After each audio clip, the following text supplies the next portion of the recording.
আয় মাহফিল ময়দানে আয়, আয় জান্নাতের মায়ায়। ও ভাই মাহফিল ময়দানে আয়, আয় নূর নবীর মায়ায়। বলেন মারহাবা। আমলের বন্ধনে দেখো না কি সুন্দর ইলমের বিনিময়। আয় মাহফিল ময়দানে আয়, আয় নূর নবীর মায়ায়। যুবক মাহফিল ময়দানে আয়, আয় জান্নাতের মায়ায়। জান্নাতের বাগানে এলে গুনাহ ঝরে যায়, জাহান্নামী হইয়া বসলেও জান্নাতি সে হয়, বলেছেন নবী মুস্তাফা। দয়াল নবীর এই ঘোষণা হাদিসের পাতায়। আয় মাহফিল ময়দানে আয়, আয় জান্নাতের মায়ায়। যুবক মাহফিল ময়দানে আয়, আয় নূর নবীর মায়ায়। বলেন মারহাবা। নবীর প্রেম, নবীর ভালোবাসা আপনার আমার হৃদয় মাঝে আছে না নাই? আরো চিৎকার বলে বলেন নবীর প্রেম, নবীর ভালোবাসা আপনার আমার হৃদয় মাঝে আছে না নাই? যার হৃদয়ে নবীর প্রেম আছে যেমন, তেমন আবেগ উচ্ছ্বাসিত করিয়া একটাবার চিৎকার মেরে বলি ইয়া রাসূলুল্লাহ, ইয়া রাসূলুল্লাহ, ইয়া রাসূলুল্লাহ, ইয়া রাসূলুল্লাহ। জবান ছেড়ে ইয়া রাসূলুল্লাহ।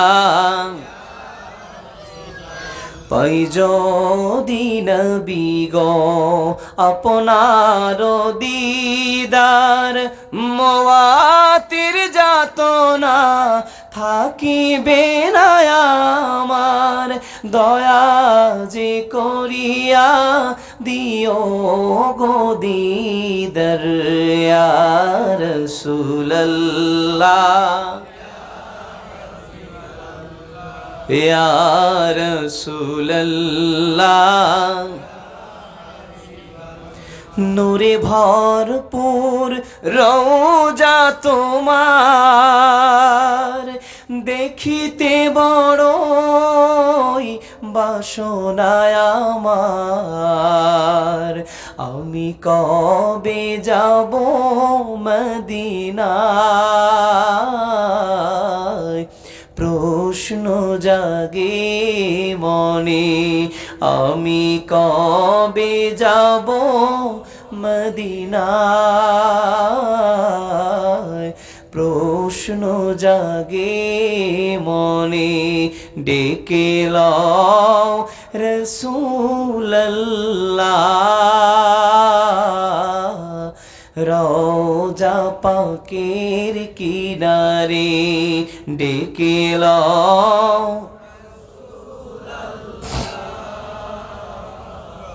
রওজা পাকের কিনারে। আমি সহিতে পারি না বিরহ জ্বালা, ধন্য করো দিদারে। বলেন মারহাবা।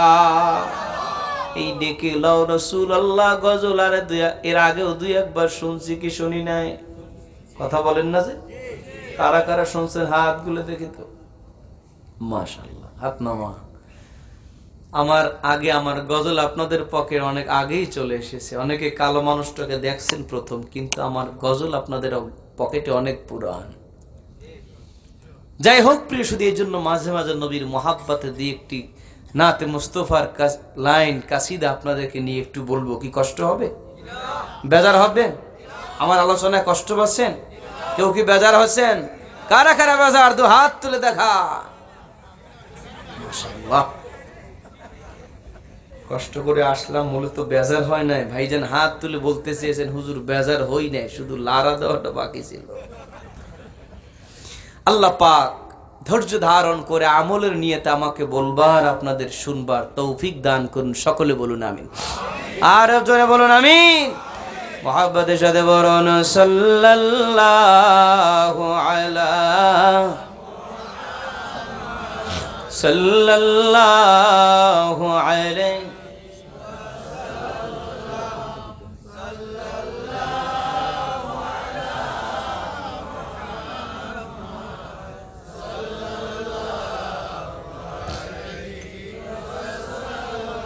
আশিক হয়ে পড়ি দরুদ, মাশুক আছেন মদিনায়, খাটি দিলে পড়লে দরুদ, নবীর দিদার পাওয়া যায়। সাল্লাল্লাহু আলাইহি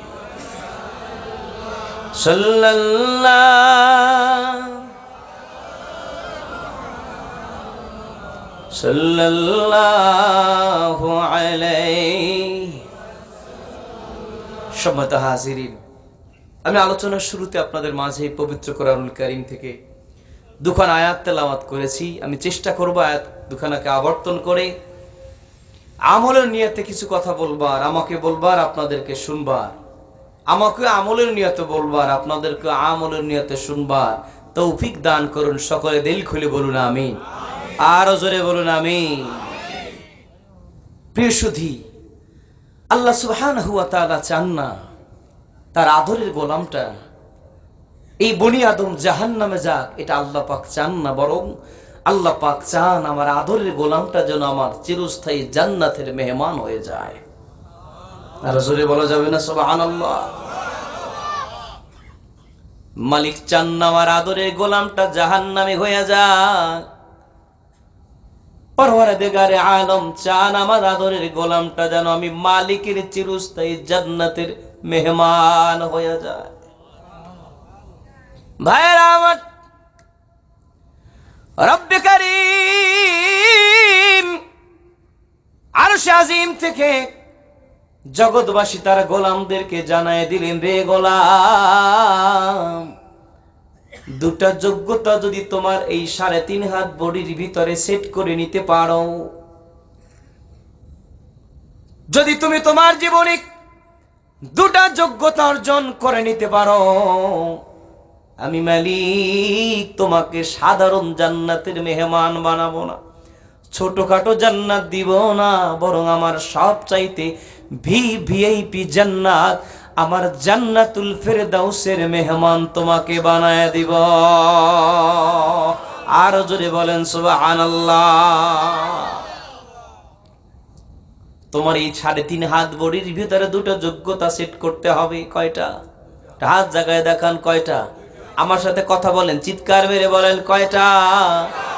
2টা গুণ, 2টা যোগ্যতা যদি তোমার ভিতরে সেট হয়ে যায়, এই বডিটা তখন জাহান্নাম, বডিটার জন্য তখন হারাম হয়ে যাবে।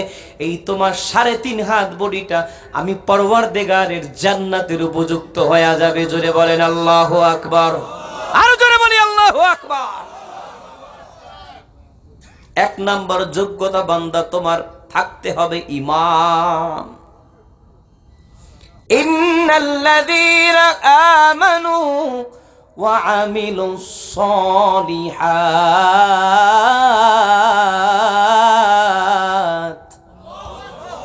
বান্দারে, তোমার দুটো যোগ্যতা, দুটো গুণ থাকতে হবে। 1 নাম্বার যোগ্যতার নাম হলো ঈমান। ঈমান হলো তোমার জান্নাতে যাওয়ার রেজিস্ট্রেশন। ঈমান আছে তো বান্দা তোমার নসিবে জান্নাত আছে, জান্নাত আছে। সুবহানাল্লাহ কোন? আর জোরে কোন সুবহানাল্লাহ। প্রত্যেক ঈমানদারের চূড়ান্ত ঠিকানা জান্নাত। বেঈমান কখনো মালিকের জান্নাতে ঢুকবে না। ইহুদি নাসারা কখনো, ইসলাম বিরোধী যারা, ইসলামকে মানে না যারা, কালেমা বিরোধী যারা, তাদের চূড়ান্ত ঠিকানা জাহান্নাম। কিন্তু মালিকের কালেমা যারা মেনে নিয়েছে, মালিককে যারা বিশ্বাস করেছে, রাহমাতুল লিল আলামিনকে যারা নবী রাসূল হিসাবে মেনে নিয়েছে, নবী আমার বলে দিলেন, মান ক্বালা লা ইলাহা ইল্লাল্লাহ ফাদাখালাল জান্নাহ। যে বান্দা শুধু কালেমার দৌলত ঈমান আছে, ওই বান্দাটাও মহান মালিকের জান্নাতে যাবে। আরো জোরে বলি সুবহানাল্লাহ। ঈমানটা বড় দামি সম্পদ। মালিকের কাছে ঈমানের কেমন দাম, ইমানদার ঈমানের কেমন মর্যাদা, কেমন দাম। নবী আমার বলেছেন, একজন বান্দার কেবল ঈমান আছে, আদনা ঈমানদার, নামাজ পড়ে না, রোজা রাখে না, হজ করে না, যাকাত দেয় না, থাকার ভিতরে শুধু একটু ঈমান আছে, ওই আদনা ঈমানদার বান্দাদার জবান দিয়ে শুধু আল্লাহ শব্দটা বের হয়, এই আদনা ঈমানদার গোলাম যদি দুনিয়ার জমিনে বেঁচে থাকে, ওই বান্দার মর্যাদা সম্মানে আল্লাহ পাক কিয়ামত ঘটাবেন না। শুধু আল্লাহ বলতে পারে এমন একটা গোলাম যদি পৃথিবীতে থাকে, আল্লাহর হাবিব বলে দিলেন, ওই বান্দা আল্লাহ পাকের কাছে এত প্রিয় যে পৃথিবী যখন প্রলয় হয়ে যাবে, সবকিছু ধ্বংস হয়ে যাবে, কিন্তু সেই মহা প্রলয়ের ভিতরে আমার একজন মুমিন বান্দা পড়বে, এটা হতে পারে না। তাহলে বলুন, ঈমানদার ঈমানের দাম আছে? আওয়াজ করে বলেন, আওয়াজ করে বলেন, আছে। নবী বলেছেন, শুধু ঈমান আছে, তার নসিবে কি আছে? কথা কয় না রে, জান্নাত আছে। আওয়াজ করে বলেন, কি আছে? যার ঈমান আছে তার জন্য কি আছে? জান্নাত আছে। কতক যুবক আমার প্রতি এখন খুব খুশি, কারণ চিন্তা করেছে, হুজুর সপ্তাহে একদিন যাইতাম জুমার নামাজ পড়তে, তাও তো আর যাওয়া লাগবে না। কথা কয় না রে। কতক যুবক এখন আমার প্রতি খুব খুশি, যে এই বক্তা এতদিন ছিলেন কোথায়, আপনাকেই তো খুঁজি। রে দোস্ত,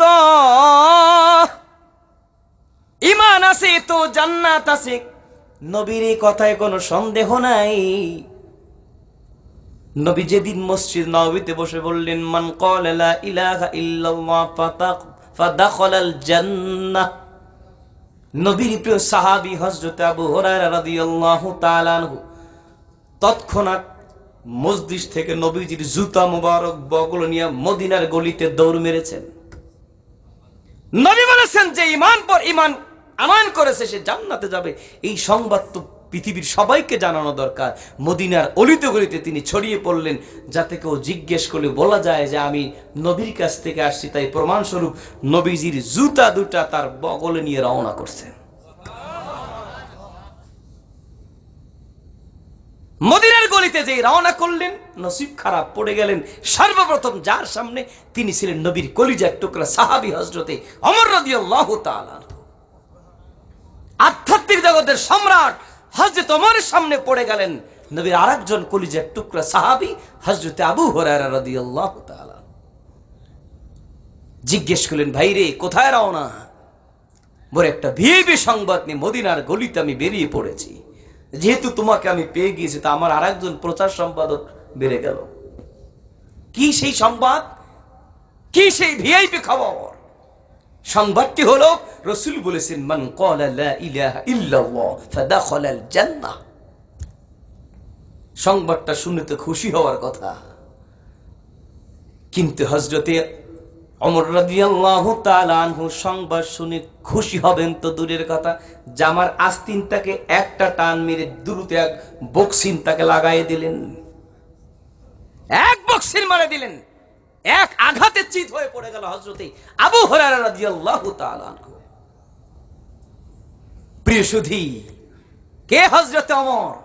রাসূল বললেন, লাউ কানা মিন বাদি নাবিয়্যান লাকানা ওমর। আমার উপরে পৃথিবীতে কোনো নবী রাসূল আসবে না, যদি আল্লাহ পাক কাউকে নবুয়তি দিতেনি, সেই যোগ্যতা, সেই অ্যাক্টিভিটি যার ভিতরে ছিল, সে আমার প্রিয় সাহাবী হযরতে ওমর। আধ্যাত্মিক জগতের এক সম্রাট মসজিদে নববীতে বসে আওয়াজ করলেন, ইয়া সারিয়াতাল জাবাল। 12.5 মাইল দূরে আল্লাহ পাক হযরত ওমরের জবানের বক্তব্যটা পৌঁছে দিয়েছেন। চিৎকার মেরে বলি আল্লাহু আকবার।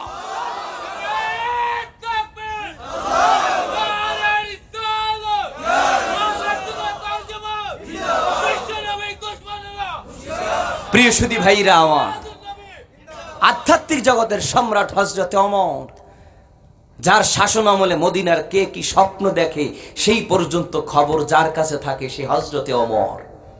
সুবহানাল্লাহ। আগামীকালকে বললেন, আরো জোরে কোন সুবহানাল্লাহ।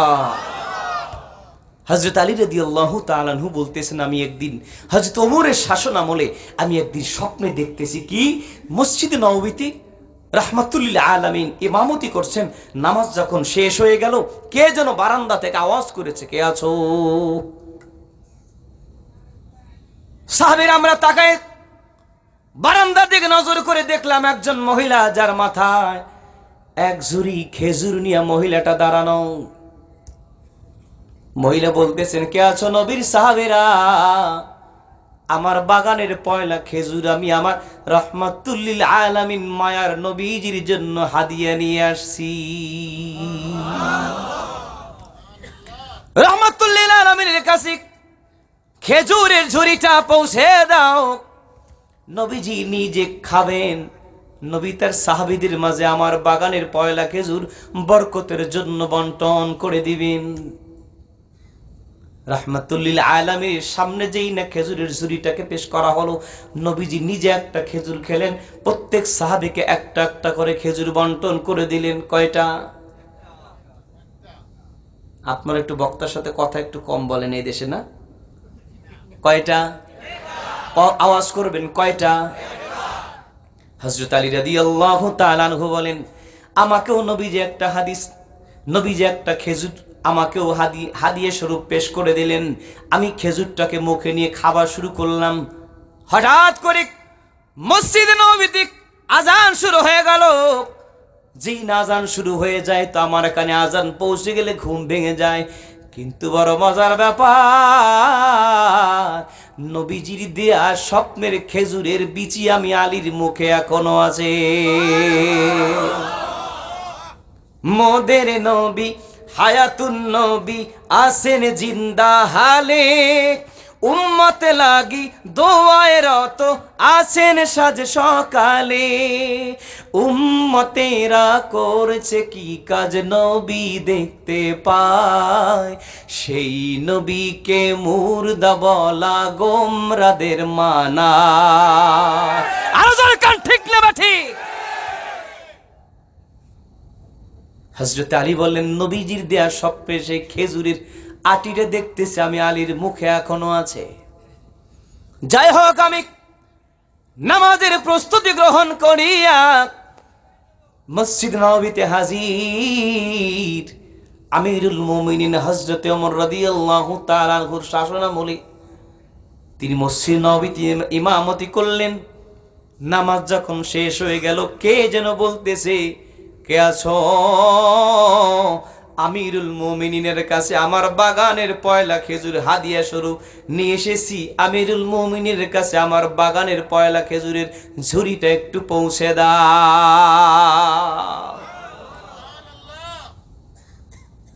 আমিরুল মুমিনিন নিজে আমার বাগানের খেজুর নিজে খাবেন, তিনি তার সঙ্গীদের মাঝে বন্টন করে দিবেন।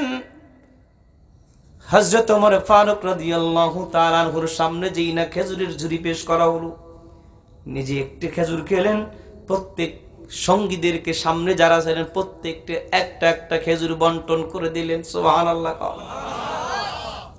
নবীর জামাতা হযরত আলী বারবার খেজুরের ঝুড়ির দিকে তাকান, আবার আমিরুল মুমিনিন হযরত ওমর ফারুকের চেহারার দিকে তাকান। তিনি মনে মনে ভাবতেছেন, আমি তো নবীর জামাতা, আমাকে তো দুই একটা খেজুর বেশি দিলেও হযরত ওমর দিতে পারে, কিন্তু জবান খুলে কিছু বলেন না। একটা পর্যায়ে লজ্জা ভেঙে বলেই ফেললেন, আমিরুল মুমিনিন, আপনার সামনে তো ঝুড়িতে খেজুর অনেক দেখা যায়, আমি নবীর জামাতা, আমাকে তো দুই একটা খেজুর বেশি দিলেও তো দেওয়া যায়, কারণ আমি নবীর জামাত, আমারও তো একটা পাওয়ার আছে, আমারও তো একটা সম্মান আছে, মর্যাদা আছে। জোরে কন্যা, আছে না নাই? আরো জোরে বলেন, আছে না নাই? রাসূল আমার সম্পর্কে বলেছেন, আনা মাদিনাতুল ইলমি ওয়া আলিয়ুন বাবুহা, আমি হলাম ইলমের শহর। কে? রাহমাতুল লিল রাসূল বলেন, আর আমার সেই ইলমের, আমি হলাম ইলমের শহর, আর সেই শহরের দরওয়াজা আমার প্রিয় জামাতা হযরতে আলী। আর আস্তে কোন সুবহানাল্লাহ। একদিন মসজিদ থেকে বের হচ্ছেন হযরতে ওমর, পিছন থেকে জামা টেনে ধরলেন হযরতে আলী। কেন? জিজ্ঞেস করেন, হ্যাঁ ভাই আমার, কোথায় যাচ্ছেন আপনি? যাচ্ছি একটু নবীর দরবারে। আপনি রাসূলের দরবারে যাবেন? হ্যাঁ। আপনি রাসূলের দরবারে যদি একবার যান, আমি হযরতে আলীর কাছে আপনাকে আসা লাগবে 2 বার। সুবহানাল্লাহ। আগামীকালকে বললেন। এই কথা যদি বলে হযরতে ওমরের সামনে মেজাজ শরীফ গরম হইতে পারে কি পারে না? চিন্তা করলেন, আমার নবীর কাছে কি কমপ্লেইনটা না দিলে আর হয় না। ইয়া রাসূলুল্লাহ, আপনার প্রিয় জামাতা কি বলেছে আমাকে? আমি ওমরকে আপনার জামাতা আলী বলতেছে, আপনার কাছে একবার আসলে তার কাছে নাকি আমি ওমরের 2 বার যাওয়া দরকার। পিছনে পিছনে হযরত আলী রাদিয়াল্লাহু তাআলা আনহু তার পিছ ধরেছেন। যেই নবীজির কাছে কমপ্লেইন পেশ করলেন, অভিযোগ তুলে দিলেন, নবী আমার ডাক দিলেন, আইনা আলী।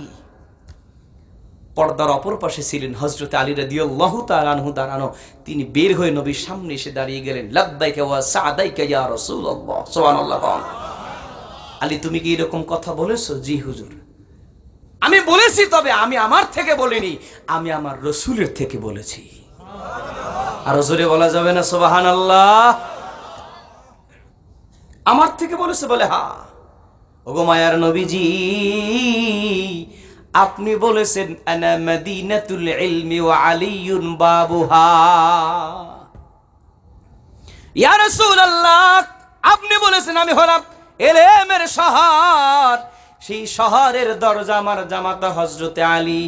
এবার নবী আমার জানার ইচ্ছে, যদি কোনো বান্দা কোনো শহরে ঢুকতে চায়, দরজা দিয়ে একবার ঢোকে, শহরে কাজবাজ সেরে আবার দরজা দিয়ে বের হয়ে যায়, দরজার সাথে ঢুকতেও দেখা বের হতেও দেখা, শহরের ভিতরে ঢুকে একবার, শহরের সঙ্গে দেখা হয় একবার, কিন্তু দরজার সঙ্গে তো দেখা হইয়া যায় 2 বার। ইয়া রাসূলুল্লাহ, আপনি হলেন শহর, আমি আলী হলাম দরজা। আপনার কাছে যদি কেউ একবার আসে, আমার সাথে দেখা হয়ে আসে, আবার আপনার সাথে দেখা হয়ে চলে যায়, আমি আলীর সাথে আবার দেখা হয়, আপনার সঙ্গে জিয়ারত হয় একবার, আমি আলীর সঙ্গে তার জিয়ারত হয়ে যায় 2 বার। একদিন ইহুদি এক দাঁড়ায় গেলেন হযরত আলীর সামনে। এমন একটা সময় দাঁড়ায় গেলেন, মসজিদে নববীর ভিতরে ইকামত শুরু হয়ে গেছে। এমন একটি সময় হযরত আলীর সামনে একটা ইহুদি দাঁড়ায় গেলেন। রে নবীর সাহাবী, নবী তোমার সম্পর্কে না বলেছেন তুমি নাকি ইলমের দরজা, নবী নাকি শহর? বলে হ্যাঁ। বলে নবীর কথা মানবো তখন, আমার প্রশ্নের উত্তর দেবা যখন। কি তোমার প্রশ্ন? রে আলী, বলো তো দেখি পৃথিবীতে কোন কোন প্রাণীতে বাচ্চা হয়, কোন কোন প্রাণীতে ডিম হয়? এখন একটা একটা প্রাণীর নাম যদি বলতে হয়, যেই যে প্রাণীর বাচ্চা হয় আর যেই যে প্রাণীর ডিম হয়, এই বাচ্চাগুলো হয় যেই প্রাণীতে, ডিম হয় যেই প্রাণীতে, এগুলোর যদি ধারাবাহিক নাম বলতে হয়, তাই ওই দিনের তাকবীর হলো তো দূরের কথা, 1 সপ্তাহে তো নামাজ পড়ার কায়দা নেই। কথা কন না কেন রে? নবীর প্রিয় সাহাবী হযরত আলী রাদিয়াল্লাহু তাআলা আনহু চক্ষু বন্ধ করলেন, আবার চক্ষু খুললেন, দরুদ শরীফ পড়ে চক্ষু খুলে বললেন, রে ভাই ইহুদি শোনো, আমি তোমাকে সূত্র বলে দেই, তুমি অঙ্ক মিলাও। আপনারা বলুন তো, সূত্র যদি কোনো ব্যক্তি পারে, সূত্র যদি কোনো ছাত্র জানে, অঙ্ক তার জন্য সহজ না কঠিন? অঙ্ক তার জন্য সহজ না কঠিন? রে ইহুদি, সূত্র শুনে নাও, সূত্র শুনে নাও, অঙ্ক তুমি বাসায় যায় মিলায় নাও, ডানে বামে তাকানো যাবে না। মজার সংবাদ, মজার জবাব, শুনে নেন। নবীর জামাতা হযরত আলী বললেন, রে ভাই তুমি সূত্র জেনে নাও, অঙ্ক বাড়ি যায় মিলায় নাও। কি সেই সূত্র? যেই প্রাণীর কানটা মাথার বাহির দিয়া ধরা যায়, ওই প্রাণীগুলোতে বাচ্চা হয়। যেই প্রাণীর কান মাথার ভিতরে ঢুকানো, মাথার বাহির দিয়ে ধরা যায় না, ওই প্রাণীগুলোতে ডিম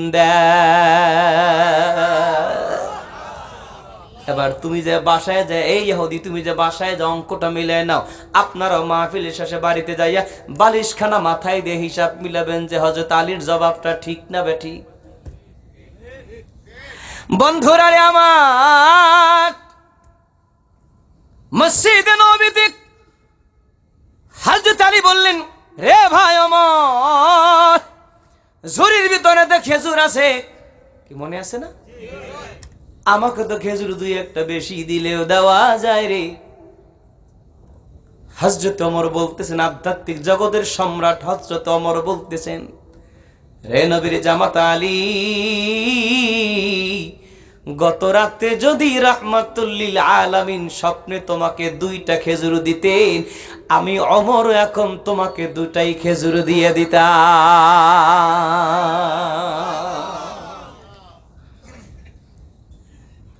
সেই ঢাকা রামপুরা টিভি সেন্টার থেকে সংবাদ প্রচার হয়। এই বিএনডি বাজার টিভিতে যেই সংবাদ বলে, সিলেটের টিভিতে নতুন আর এক সংবাদ বলে না? একই সংবাদ, কথা বল না কেন? বিটিভির একটা সংবাদ লক্ষ লক্ষ টিভিতে একসাথে সম্প্রচার হয়। এক জায়গায় 10টা সংবাদ, আর এক জায়গায় 9টা সংবাদ হয় না? একই টাইমে একই সংবাদ প্রচার হয়। স্বপ্ন দেখেছেন হযরত আলী, আল্লাহ পাক সেই স্বপ্নটাকে রেলি করে দেখায় দিয়েছেন হযরত ওমরের কলবে। জোরে বলেন আল্লাহু আকবার। আধ্যাত্মিক জগতের সম্রাট হযরত ওমর হাতা সামনে কাঁচা আস্তিন থেকে টান মেরে একটা বক্সিন মারলেন। এক আঘাতে হযরত আবু হুরায়রা রাদিয়াল্লাহু তাআলা চিত হয়ে মদিনার গলিতে পড়ে গেল। কি মনে আছে তো? ওয়াজ মনে রাখবেন, ওয়াজ ভোলা যাবে না, হিসাব ঠিক রাখবেন। প্রিয় সুধী ভাইয়েরা আমার, হযরত আবু হুরায়রা রাদিয়াল্লাহু তাআলা বড় নরম দিলের এক সাহাবী। আঘাত একটা খেয়ে চিত হয়ে তো পড়ে গেলেন। জামা কাপড় সুন্দর করে গোছায়া রাসূলের দরবারে ব্যাক করলেন যে না, সামনে আর সংবাদ প্রচারে কায়দা নাই, পয়লা আনন্দেই নিরানন্দে পরিণত হয়ে গেছে। আমি ভেবেছিলাম নবীর সাহাবী হযরত ওমরকে যদি সঙ্গী পাই, আমার এই নবীর সংবাদটা প্রচার করা আরো আনন্দ ঘন হবে। কিন্তু আনন্দ তো নিরানন্দে পরিণত হয়ে গেল। বিফল মনোরথে নবীজির দরবারে হাজির হযরত ওমর রাদিয়াল্লাহু তাআলা চিন্তা করলেন, যেই কাজ ঘটাইছি তাতে রাসূলের দরবারে নালিশ না করে ছাড়বে না। পিছনে পিছনে হযরত ওমর রাদিয়াল্লাহু তাআলা রাসূলের দরবারে চুপচাপ দাঁড়িয়ে গেলেন। হযরত আবু হুরায়রা রাদিয়াল্লাহু তাআলা বললেন, ইয়া রাসূলুল্লাহ, আপনার প্রিয় সাহাবী আমাকে সংবাদ প্রচার করতে দেয় নাই। কি সংবাদ? আপনি বলেছেন মান ক্বালা লা ইলাহা ইল্লাল্লাহ ফাদাখালাল জান্নাহ। এটা আমি প্রচারের জন্য রওনা করেছিলাম, প্রমাণস্বরূপ আপনার জুতা বগল নিয়ে রওনা করেছিলাম। প্রচার তো করতে পারলাম না, বরং এক আঘাতে চিত হয়ে চলে আসলাম। হযরত ওমর রাদিয়াল্লাহু তাআলা আনহুকে নবী আমার জিজ্ঞেস করেন, আইনা ওমর? বের হলেন, লাব্বাইক ইয়া রাসূলুল্লাহ। কি ব্যাপার? হযরত আবু হুরায়রা যা বলেছে ঠিক বলেছে? বলে, জি হুজুর। কেন তুমি করলে? কেন তুমি করলে? মেজাজে ওহী হযরত ওমর। সুবহানাল্লাহ কোন? আর জোরে বলেন সুবহানাল্লাহ। যে হযরত ওমরের আবেদনকে আল্লাহ পাক রক্ষা করে প্রায় 23টি আয়াত আল্লাহ পাক পবিত্র কোরআনুল কারীমে নাজিল করেছেন। সুবহানাল্লাহ কোন? হযরত ওমর যেভাবে চেয়েছেন আল্লাহ পাকের কাছে হযরত ওমরের মতটা বড় ভালো লেগেছে। জোরে জোরে বলেন আল্লাহু আকবার। ওমর তুমি কেন করলে? ইয়া রাসূলুল্লাহ, আপনার কিছু কিছু সাহাবীরা সদ্য মুসলমান হয়েছে। কিছুদিন আগে তারা অমুসলিম ছিল, সদ্য মুসলমান হয়েছে। এখন পর্যন্ত নামাজের কায়দা জানে না, ওযুর কায়দা জানে না, গোসলের ফরজ বোঝে না, রোজা বোঝে না, নেক আমলের কায়দা পদ্ধতি তারা জানে না, আমল কিভাবে করবে শেখে নাই। এখন যদি তাদের কাছে সংবাদ পৌঁছে যায় যে যে ব্যক্তি ঈমান গ্রহণ করেছে সেই জান্নাতে যাবে, তাহলে আমলগুলো করবে কারা? সুবহানাল্লাহ। আগামীকালকে কইবেন, আরো জোরে বলেন আল্লাহু আকবার। মেজাজে ওহী হযরত ওমর, নবী আমার খানায়ে কাবা তাওয়াফ করে সাফা মারওয়া সাই করার জন্য নবী আমার রওনা করেছেন। হযরত ওমর রাদিয়াল্লাহু তাআলা পিছন থেকে নবীজির জামা মোবারক টান দিলেন, ইয়া রাসূলুল্লাহ, ওমর, হুজুর আমার মনে চায় মাকাম ইব্রাহিমটাকে সামনে রাইখা খানায় কাবার দিকে ফিরি আমি মাওলার কদমে একটু সিজদা করব, আমার মনে চায় 2 রাকাত নামাজ পড়তে। সুবহানাল্লাহ। নবী বললেন, শরীয়ত হুকুম করবে কে, তুমি না আমি? নামাজ যদি পড়তে হবে তো আমি রাসূল বলবো। দুজনে কথা চলছে, আল্লাহ পাক সঙ্গে সঙ্গে হযরতে জিবরিলকে আমার নবীর কাছে পাঠিয়ে দিয়েছেন। আর আস্তে কোন সুবহানাল্লাহ। কোন কোন নবীর কাছে জিবরিল তার জীবনে আসছেন মাত্র একবার, কোন কোন নবীর কাছে হযরতে জিবরিল আসছেন ওই নবীর জীবনে মাত্র 10 বার, কোন কোন নবীর কাছে আসছেন 40 বার, কোন পয়গম্বরের কাছে হযরতে জিবরিল আলাইহিস সালাতু ওয়াস সালাম শুভাগমন করেছেন 400 বার। কিন্তু আপনার নবী, আমার নবী, তামাম জাহানের নবী, রাহমাতুল লিল আলামিনের কাছে হযরতে জিবরিল আলাইহিস সালাতু ওয়াস সালাম শুভাগমন করেছেন 24,000 বার। আরো জোরে বলি আল্লাহু আকবার। আল্লাহ পাক তার দোস্তকে ভালোবাসেন অন্যান্য নবী রাসূলদের চাইতে কম না বেশি। হযরতে জিবরিল হাজির, ইয়া রাসূলুল্লাহ, আপনার প্রিয় সাহাবী হযরত ওমরের দাবিটা আল্লাহ পাকের কাছে এত পছন্দ হয়ে গেছে, তার হৃদয়ে চায় যে মালিকের কুদরতি কদমে সিজদা করবে। মাকাম ইব্রাহিমকে সামনে রাখিয়া মাওলার ঘরের দিকে তাকায়া, মাওলার ঘরকে কিবলা বানায়া মালিকের কুদরতি কদমে সিজদা করতে চেয়েছে আপনার সাহাবী হযরত ওমর। আল্লাহ পাক শুধু হযরত ওমরের জন্যই কবুল করেন নাই, শুধু আপনার জন্যই কবুল করেন নাই। কিয়ামত পর্যন্ত আপনার উম্মত যারাই খানায়ে কাবা তাওয়াফ করার জন্য আসবে, সাফা মারওয়া সাই করতে রওনা করবে, তাওয়াফ আর সাইর মাঝখানে আপনার উম্মতের জন্য এই খানায়ে কাবার এই যে সামনে গেটে যে বাম পাশে যে মাকাম ইব্রাহিম, এই মাকাম ইব্রাহিমকে মুসাল্লা বানায়া 2 রাকাত নামাজ পড়া আল্লাহ পাক কায়দা করে দিয়েছেন, নিয়ম করে দিয়েছেন। একটু জোরে জোরে বলা যাবে কি সুবহানাল্লাহ। واتخذوا من مقام إبراهيم مصلى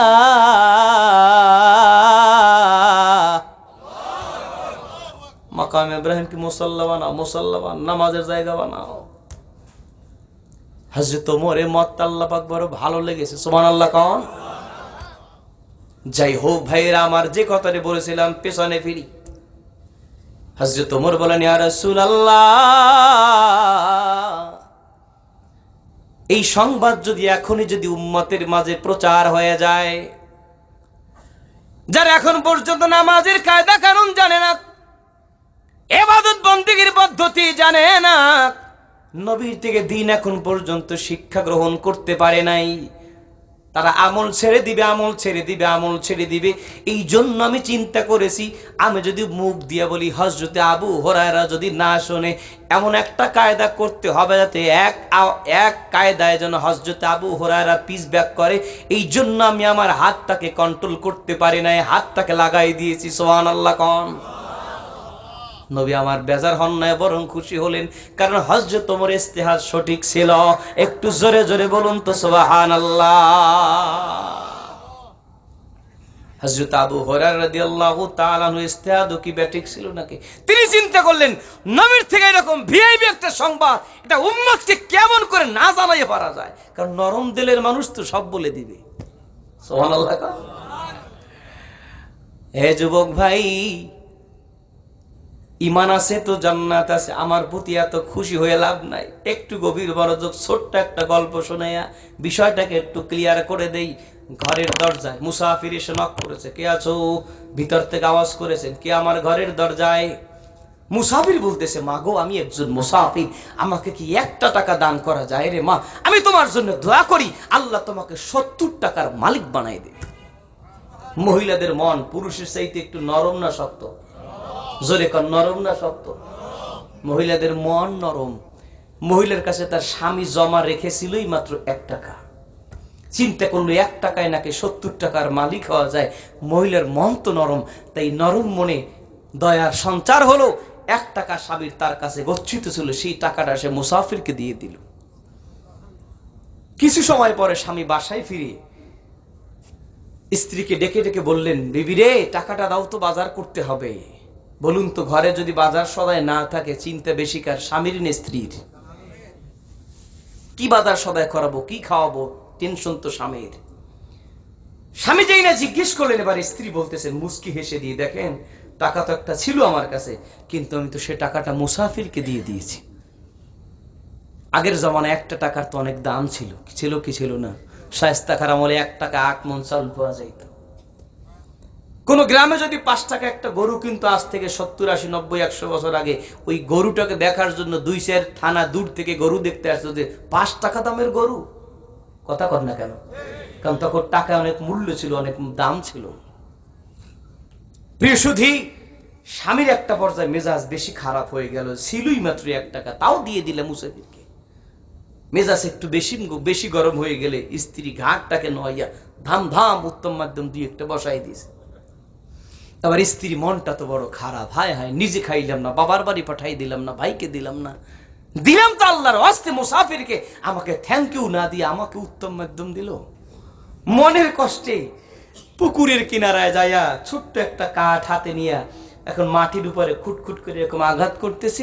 আর দেখবেন মহিলাদের একটা গুণ আছে, এরা আমাদের মতো সরাসরি কান্না করতে পারে না, তারা ছন্দে ছন্দে কান্দে। কথা কয় না রে ভাই রে? রমজানে বাবাই তার জন্য চিরা, মিঠা, মুড়ি, বুট নিয়ে আসছিল। এখন চিরা, মুড়ি, বুট সব মিলাইয়া বানাইয়ে বানাইয়ে ছন্দ বানাইয়ে বানাইয়ে কান্দে। কথা কয় না কেন? মহিলা ছন্দ বানায় বানায় কাঁদতেছে মনের কষ্টে।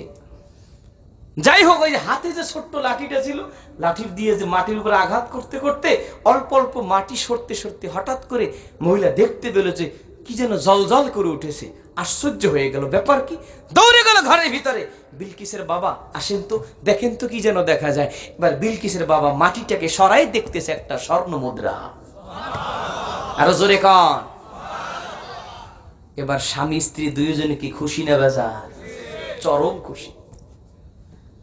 স্বর্ণ মুদ্রা বাজারে একটু অংশ ভেঙে বিক্রি করে এবার তারা ব্যবসা বাণিজ্য করলো, দিন দিন সমৃদ্ধ হওয়া শুরু করলো, সমৃদ্ধশালী হওয়া শুরু করলো। কিছুদিন যেতে না যেতেই আবার ঘরের দরজায় একজন মুসাফির হাজির, বলতেছে কে আছো? মহিলা ঘরের ভিতর থেকে আওয়াজ করলো, কে আমার ঘরের দরজায়? মুসাফির বলতেছে, মা আমি একজন মুসাফির, 1 টাকাকে আমাকে দান করা যায় রে মা, দোয়া করব মালিক তোমাকে 70 টাকার মালিক বানায় দিবে। আবার মহিলা ঘরের ভিতর থেকে গম্ভীর কণ্ঠে আওয়াজ দিল, বাবা রে, 1 টাকা দান করলে 70 টাকা পাওয়া যায়, কিন্তু পিঠের তো চামড়া থাকে না।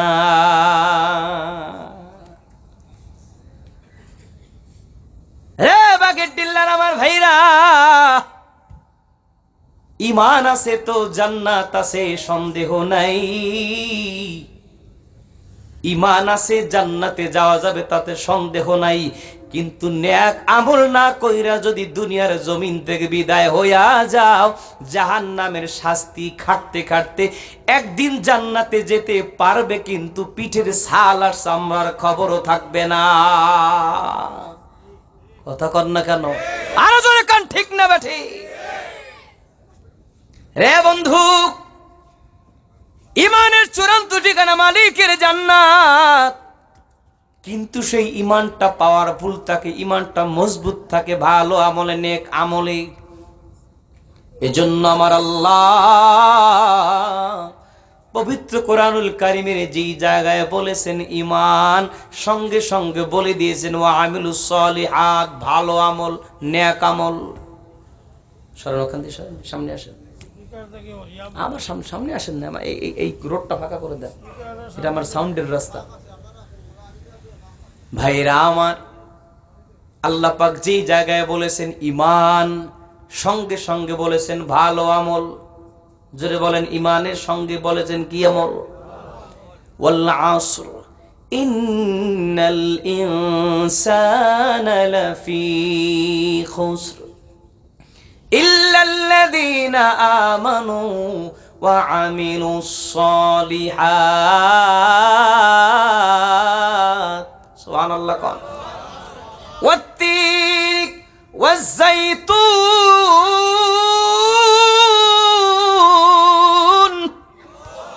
وطور سينين وهذا البلد الأمين لقد خلقنا الإنسان في أحسن تقويم ثم رددناه أسفل سافلين। এরপরে আল্লাহ পাক কত চমৎকার করে বলে দিলেন, ইল্লাল্লাযীনা আমানু ওয়া আমিলুস সালিহাত। বলুন তো, ঈমানের পরেই ভালো আমলের কথা আছে না? না। এজন্য ঈমানের সংজ্ঞা দিতে গিয়ে আমাদের মাযহাবের ইমামে আযম আবু হানিফা রাহমাতুল্লাহি আলাইহি বড় চমৎকার সংজ্ঞা দিলেন। তাসদীকু বিল জিনান, ইকরারু বিল লিসান, আমালু বিল আরকান। এই তিনটার নাম হলো ঈমান। সুবহানাল্লাহ। কোন বিশ্বাস থাকবে দিলে, প্রকাশ পাবে মুখে, প্রমাণ হবে আমলে। সুবহানাল্লাহ। কোন ঈমান থাকে বুকে, প্রকাশ করে মুখে, প্রমাণ করতে হবে আমল দিয়ে আমি একজন মুমিন। সুবহানাল্লাহ। এই তিনটার সমন্বয়ের নাম কি? ঈমান। জোরে আওয়াজ করে বলেন, এই তিনটার সমন্বয়ের নাম কি? আপনাদের এই দেশে আম পাকে, কাঁঠাল পাকে, পেঁপে পাকে। আম পাকে ভিতরে না বাইরে? বোঝে না। আম পাকে কি ভিতরে না বাইরে? আম পাকে ভিতরে, কিন্তু পরিপক্কতার রং প্রকাশ পায় বাইরে। কাঁঠাল পাকে ভিতরে, কিন্তু কাঁঠালের ঘ্রাণটা প্রকাশ পায় বাইরে। পেঁপে পাকে ভিতরে, কিন্তু পরিপক্কতার কালারটা, রংটা প্রকাশ পায় বাইরে। মুমিন বান্দার ঈমান থাকে কলবের ভিতরে, প্রমাণ পায়, প্রকাশ পায় বান্দার নেক আমলে। আরো জোরে কোন ঠিক না বেঠে? এজন্য আল্লাহ পাক বলে দিলেন, বান্দারে আমি তোমার জীবন আর মরণ এটাকে সৃষ্টি করেছি আইয়ুকুম আহসানু আমালা। কে আছে তোমাদের মধ্যে ভালো আমল করা? ভালো আমলকারী গোলাম কে আছো? এই ভালো আমলকারীকে বাঁচার জন্য আমি আল্লাহ পাক জীবন আর মরণ সৃষ্টি করেছি। সুবহানাল্লাহ। কোন বিসমিল্লাহির রহমানির রহিম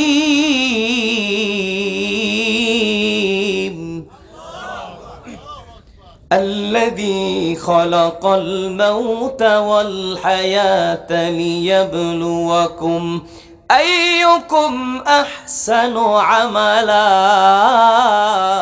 وهو العزيز الغفور। আল্লাহ পাক জীবন আর মরণ সৃষ্টি করেছেন এই কারণে আল্লাহ পাক দেখতে চান বান্দার ভিতরে কে বেশি ভালো আমল করে। সুবহানাল্লাহ। কোন আহসানু আমালা। খেয়াল করবেন, আহসানু বলেছেন আল্লাহ পাক, আকসারু বলেন নাই। আইয়ুকুম আহসানু আমালা, কে আছে তোমাদের মধ্যে ভালো আমল করবে? আল্লাহ পাক বান্দার বেশি আমল চান না, ভালো আমল চান। ভালো আমল। এই ভাইরা, আল্লাহ পাক বান্দার বেশি আমল চান না, ভালো আমল চান? কথা বলেন, আওয়াজ করে বলেন, বেশি না ভালো? আওয়াজ করে বলেন, বেশি না ভালো?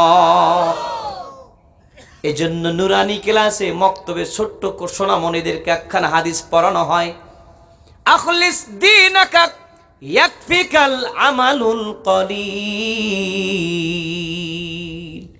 তোমার ঈমানকে খাঁটি করো, অল্প আমলই নাজাতের জন্য যথেষ্ট হইবে। সেই অল্প আমল কোন আমল? অল্প আমল যদি ইখলাস ওয়ালা আমল হয়, সুবহানাল্লাহ কোন।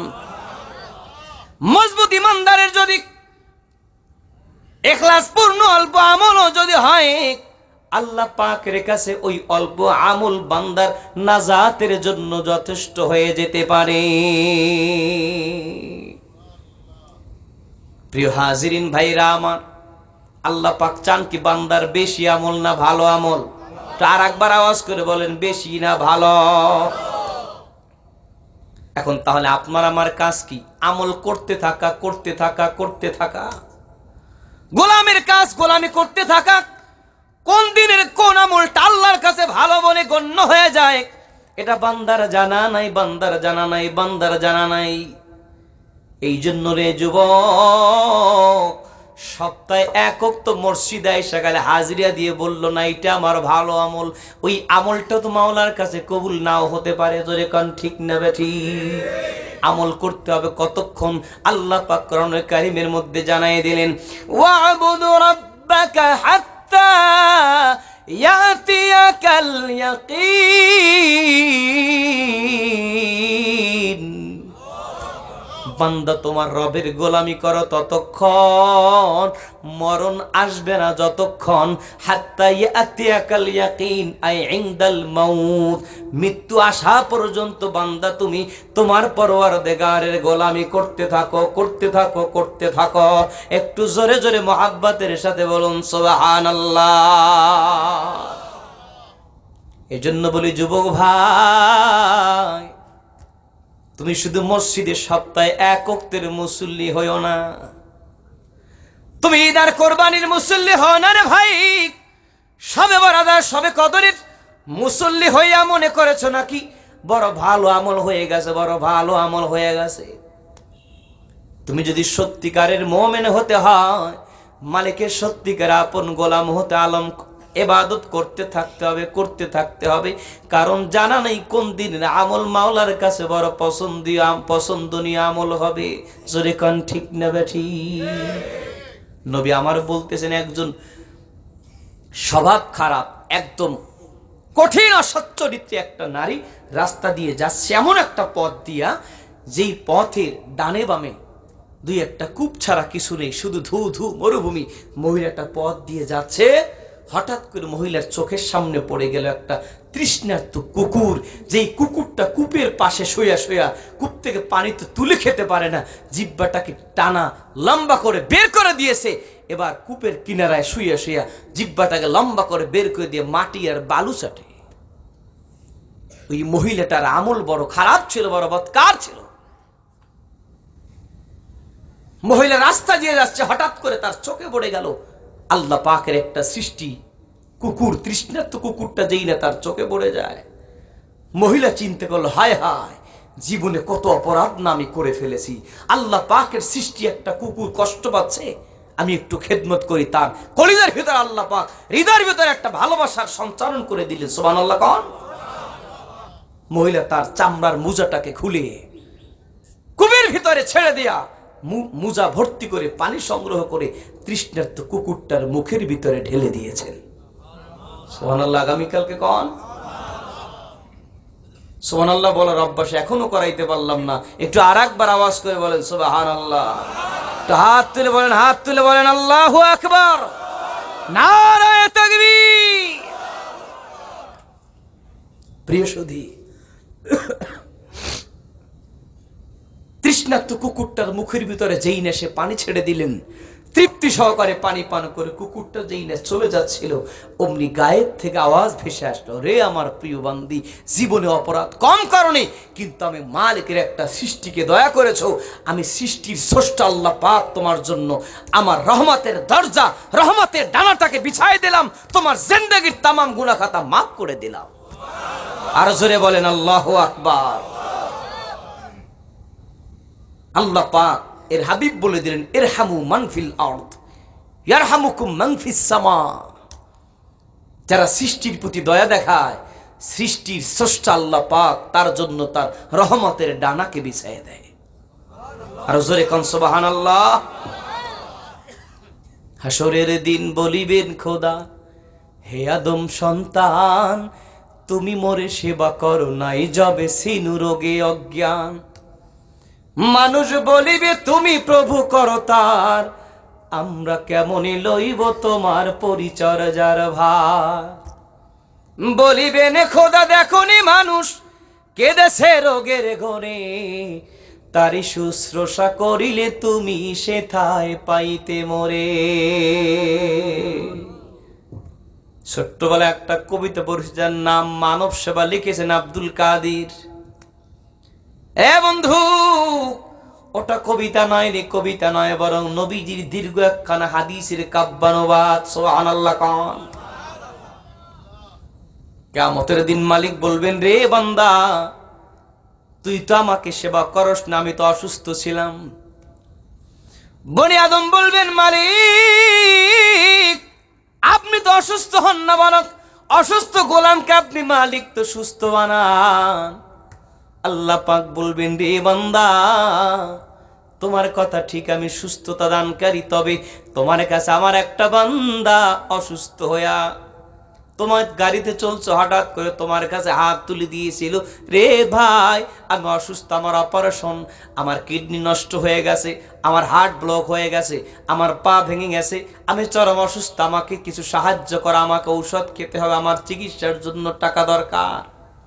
বান্দারে, তোমার কাছে আমার একটা গোলাম হাত তুলে দিয়েছিল, ওই বান্দাটাকে যদি তুমি খেদমত করতা, সেবা করতা, আমি আল্লাহ পাক তোমার প্রতি বড় খুশি হইয়া যাইতা। প্রিয় হাজিরিন ভাইরা আমার, আল্লাহ পাক চান বান্দার বেশি আমল না ভালো আমল?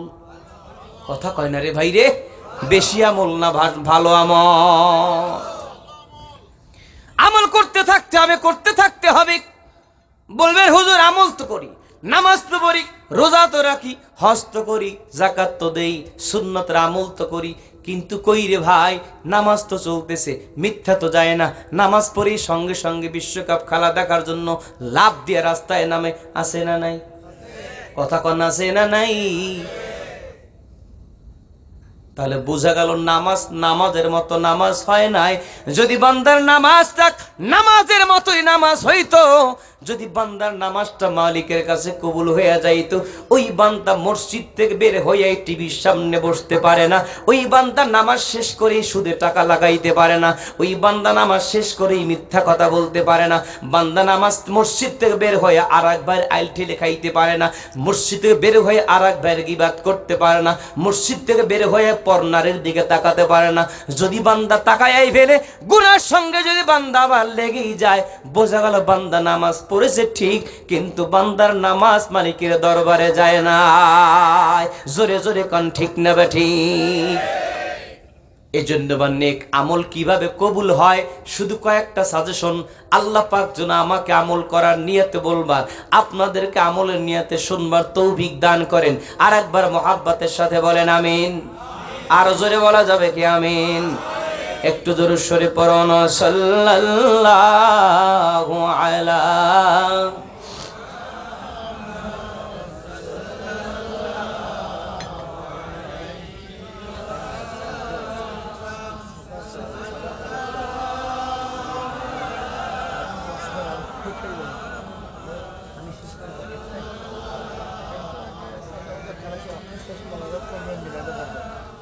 ওহে নবীর আশিকান, দরুদ পড়ো দিয়া মন, দরুদেতে আল্লাহ খুশি, খুশি নবী দো জাহান। সাল্লাল্লাহু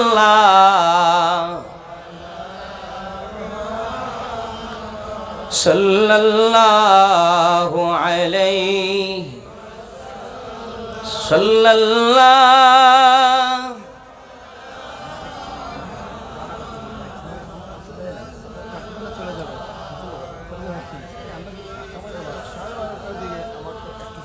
বলুন মারহাবা, আর জোরে বলুন মারহাবা। আপনাদের কষ্ট হচ্ছে? আমার কথা বেজার হচ্ছেন? আমাকে আর একটু সময় দেওয়া যাবে? দেওয়া যাবে? প্রোগ্রাম চলবে? কতক্ষণ চলবে? কতক্ষণ চলবে?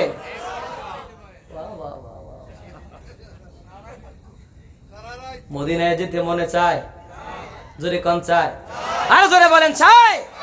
দে দে পালে তুলে দে, মাঝি হেলা করিস না, ছেড়ে দে নৌকায় আমি যাব মদিনা। ও তুই ছেড়ে দে নৌকায় আমি,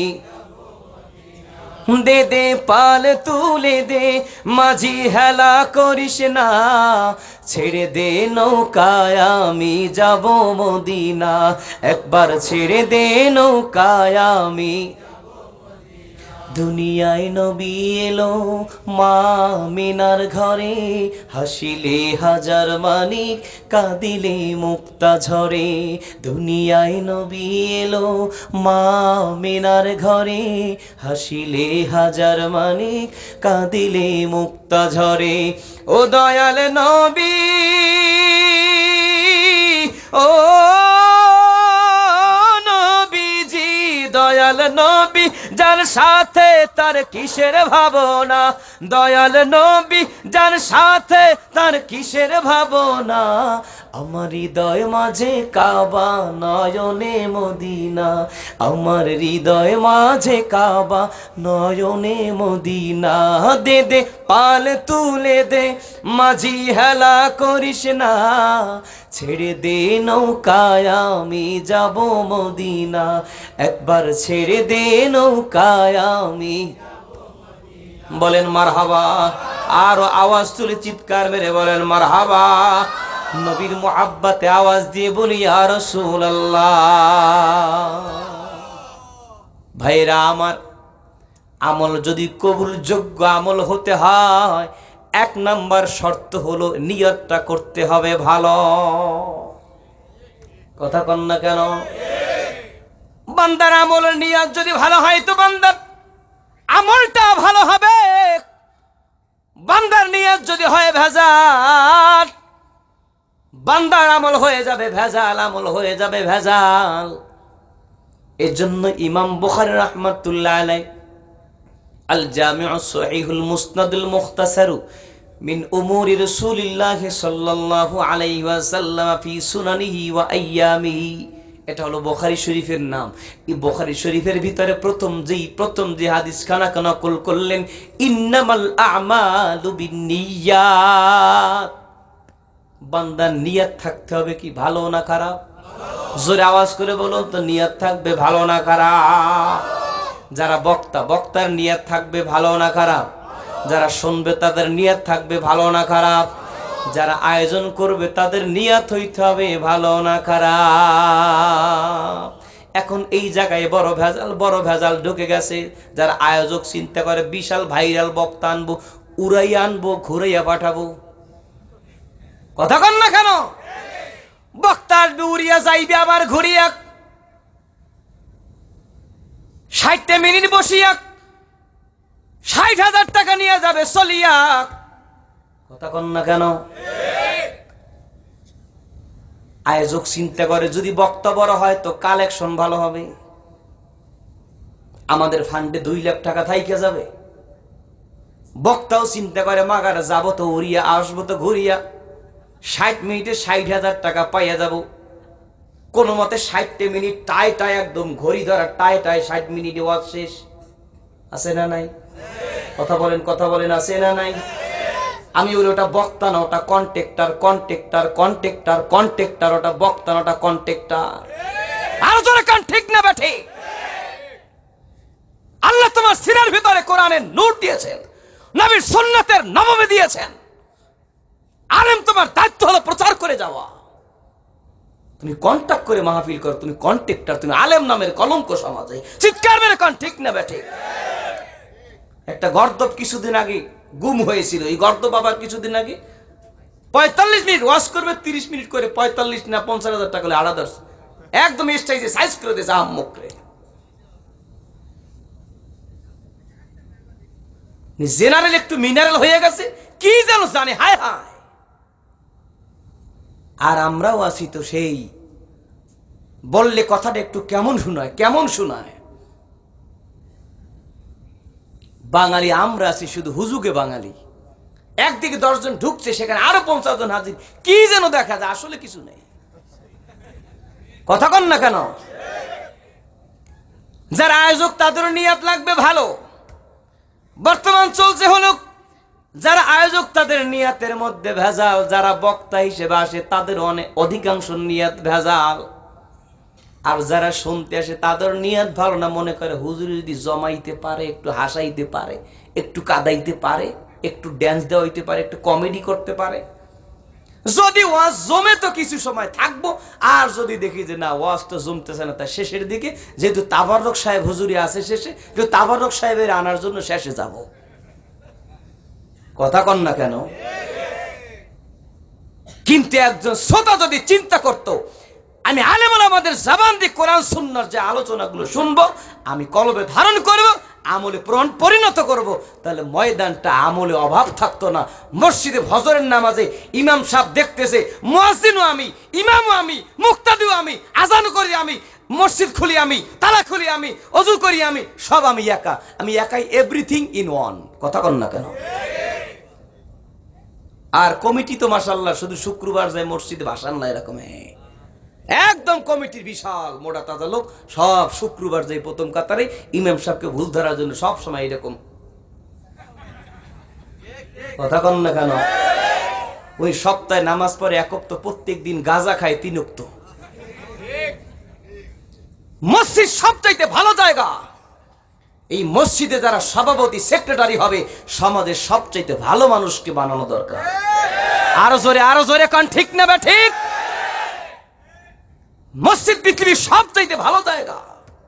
অতএব মসজিদের সবচাইতে এই দায়িত্বশীল সভাপতি সেক্রেটারি বলেন না সদস্য বলেন, তারা হতে হবে যারা পার্মানেন্ট 5 ওয়াক্ত নিয়মিত মসজিদের কাতারে দাঁড়ায় নামাজ পড়ে, এইরকম আল্লাহ ওয়ালা মানুষ দেখে মসজিদের সভাপতি বানাবেন।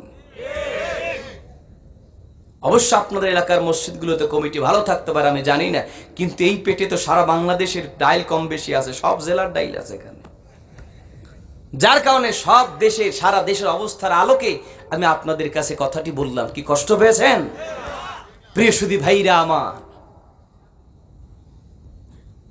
নিয়ত থাকতে হবে ইমামেরও ভালো, নিয়ত থাকতে হবে কমিটিরও ভালো। কথা কন না কেন? এখন ইমাম সাহেব শুধু কমিটির ভুল যেন ধরতে না পারে, এই ভুল থেকে বাঁচার জন্য আল্লাহই জানে কোন দিন যেন হুজুরে খালি তায়াম্মুম কইরে নামাজ পড়ে, আল্লাহই ভালো জানে। কারণ 1 মিনিট পর আসলে তো চাকরি থাকবে না। ইমাম যাইনি 1 মিনিট পরে আসি, ইমাম সাহেব ব্যাপার কি, কোন হুশ নেই? বেহুশ ইমাম রাখছি বছর মসজিদে আমরা, উনি যে সপ্তাহের সে একক তো খেয়াল নাই। কথা কন না রে? আল্লাহ পাক হেদায়েত নসিব করুন আমাদের সবাইকে। জোরে কান আমিন, আর জোরে বলেন আমিন। এজন্য ইমাম বুখারী রাহমাতুল্লাহ আলাইহি বুখারী শরীফের ভিতরে সর্বপ্রথম হাদিসখানা নিয়ে আসলেন, হাদিসখানা নিয়ে আসলেন নিয়তের হাদিস। নিয়তের হাদিস, বান্দার নিয়ত যদি হয় ভালো, বান্দার আমল হবে ভালো। বান্দার নিয়ত যদি হয় ভেজাল, তো বান্দার আমল হয়ে যাবে কি? কথা বলেন, আমল হবে কি? এই ইন্নামাল আমালু বিন্নিয়াত, এই হাদিসখানার ব্যাখ্যা লিখতে গিয়ে আল্লামা বদরুদ্দিন আইনি রাহমাতুল্লাহ আলাইহি উমদাতুল কারি আলা শারহি সহিহুল বুখারীর ভিতরে ব্যাপক আলোচনা করেছেন। তার ভিতরে তিনি চমৎকার 3টে উদাহরণ ফিট করেছেন। চমৎকার 3টে উদাহরণ একটু খেয়াল করবেন। আপনি ক্যামেরা রেখে একটু বসেন, আপনারা দেখবেন আমারও দেখবে, তাই চিনতে আছে সবাই। এই বাতিগুলো অফ করেন, সব প্রয়োজনে ক্যামেরা অফ করেন। আপনি বসেন, একটু সুস্থ কিছু কথা বলতে দেন। আমার তো ভাইরাল আর চিন্তা নাই, যে ভালো করে ভিডিও হোক, আমার একটু দেখুক সবাই। প্রিয় হাজিরিন ভাইয়েরা আমার, গভীর মনোযোগ, ডানে বামে তাকানো যাবে না। 4G গতিতে আলোচনা চালাই যাব, একটু ধৈর্য রাখার চেষ্টা করবেন। 2G 3G ক্যান্সেল, আবার 4G গতিতে চলছে, একটু গভীর মনোযোগ। আল্লামা বদরুদ্দিন আইনি রাহমাতুল্লাহ আলাইহি বলেন, রে দুনিয়ার মানুষ শোনো, রব্বে কারীম বান্দার নিয়তের উপর ভিত্তি করে বান্দার দুনিয়াবি কাজটাও ইবাদত বানায় দিতে পারে। সুবহানাল্লাহ কোন, আর আওয়াজ করে কোন সুবহানাল্লাহ। তিনি চমৎকার 3টে উদাহরণ দিলেন। 1 নম্বর উদাহরণ দিলেন, একজন বান্দা যখন খেতে বসে, আপনারা জবাব দেন তো, আমরা খাই কি আল্লাহর জন্য না নিজের জন্য? জোরে কথা বলতে হবে, আল্লাহর জন্য খাই না নিজের জন্য খাই? আল্লামা বদরুদ্দিন আইনি রাহমাতুল্লাহ আলাইহি বলেন, বান্দা যখন খানা খাওয়ার জন্য বসে যায়, বান্দা যদি এই নিয়ত করে আমি এই জন্য খাচ্ছি যাতে আমার শরীরে শক্তি আসে, আমি যেন মাওলার বেশি বেশি জিকির করতে পারি, গোলামি করতে পারি, আমার স্বাস্থ্য যদি ভালো হয় আমি আল্লাহ পাকের দিনের গোলামি বেশি বেশি করতে পারবো, দিনের খেদমত বেশি বেশি করতে পারবো, আল্লাহর ইবাদত বেশি বেশি করতে পারবো, এই নিয়ত কইরা যদি বান্দাটা খানা খাওয়া শুরু করে দেয়, যতক্ষণ বান্দা খানা খেতে থাকবে খেতে থাকবে খেতে থাকবে, টোটাল সময়টা আল্লাহ পাক বান্দার নেকি হিসাবে কবুল করে নিবে। যেহেতু বান্দার নিয়ত কি ভালো, জোরে কোন নিয়ত কি? চমৎকার দ্বিতীয় একটা উদাহরণ দিলেন, বান্দা যখন ঘুমায়, এ বন্ধু আপনি আমি যখন ঘুমাই তো নিজের জন্য না, আল্লাহর জন্য। নিজের জন্য ঘুমাই, কিন্তু আল্লামা বদরুদ্দিন আইনি রাহমাতুল্লাহ আলাইহি বলেন, বান্দা যদি এই নিয়ত কইরা ঘুমায় যে আমি ঘুমাচ্ছি, আল্লাহ পাক যেন ঘুমের মাধ্যমে আমার ক্লান্তিটা দূর করে দেন, আমার শরীরটা যেন সুস্থ করে দেন, তাহাজ্জুদের নামাজটা আমি যাতে আদায় করতে পারি, ফজর নামাজটা যেন আমি মসজিদে গিয়ে আদায় করতে পারি, আমি যেন মালিকের জিকির শুকর বেশি করতে পারি, এই নিয়ত করে যদি বান্দা ঘুমায়, যতক্ষণ বান্দাটা ঘুমিয়ে থাকবে টোটাল সময়টা আল্লাহ পাক বান্দার ইবাদত হিসাবে কবুল করে নেবে। 3 নম্বর উদাহরণ আরো চমৎকার উদাহরণ, যারা বিবাহিত আছি আমরা স্ত্রীর সঙ্গে অবস্থান করি কি নিজের জন্য না আল্লাহর জন্য? কথা বলেন না কারণ নিজের জন্য না আল্লাহর জন্য? আল্লামা বদরুদ্দিন আইনি রাহমাতুল্লাহ আলাইহি বলেন, বান্দা যখন নিজের স্ত্রীর সঙ্গে গভীর রজনীতে যখন নিজের একান্তে নিজের ঘরে অবস্থান করে, যদি বান্দা নিয়ত করে আমি এই জন্য আমার সহধর্মিনীর সঙ্গে অবস্থান করি, আমি তার সাথে স্ত্রীসুলভ আচরণ করি, যাতে আমার চরিত্রটা হেফাজত হয়, যাতে আমার চোখটা অন্য নারীর দিকে না যায়, যাতে আমার জৈবিক চাহিদাটা হেফাজত হয়, ওই বান্দা যদি এই নিয়ত করে নিজের স্ত্রীর সঙ্গে অবস্থান করে, আল্লামা আইনি রাহমাতুল্লাহ আলাইহি বলেন, বান্দা যতক্ষণ বসা থাকে ততক্ষণ সময়টা আল্লাহ পাক বান্দার ইবাদত বানায় দেয়। আরো জোরে জোরে বলুন তো সুবহানাল্লাহ। তাহলে ইবাদত যদি কবুল করাতে হয় 1 নম্বর শর্ত নিয়ত থাকতে হবে কি? জোরে কোন নিয়ত থাকতে হবে কি? ভালো। আওয়াজ করে বলুন তো নিয়ত থাকতে হবে কি? নিয়ত ভালো তো কাজ হবে ভালো, নিয়ত ভালো তো আমল হবে ভালো। ছেলেটা এমএ পাস করেছে, ছেলেটা বিসিএস পাস করেছে, নিয়ত করেছে ছেলেটাকে বিয়ে করাইতে একটু যৌতুক নেবে। বেয়াইকে বলে কি, বেয়াই আমার বংশে কোনো যৌতুক টৌতুক নাই, তবে আপনার জামার সুখ তো আপনার মেয়েরই সুখ, আপনার জামাইটাকে আপনি একটু ইটালি পাঠাই দিয়ে। কোথায় পাঠাই দেবে? মানে ইটালি পাঠাইতে 13 লাখ লাগবে, ওটা তো বলা যায় না। আপনাদের দেশে ধান কাটে কি দিয়ে? কাশি করে। কাশি যদি ধার না থাকে তাকে বলে কি ভূতা। বেশ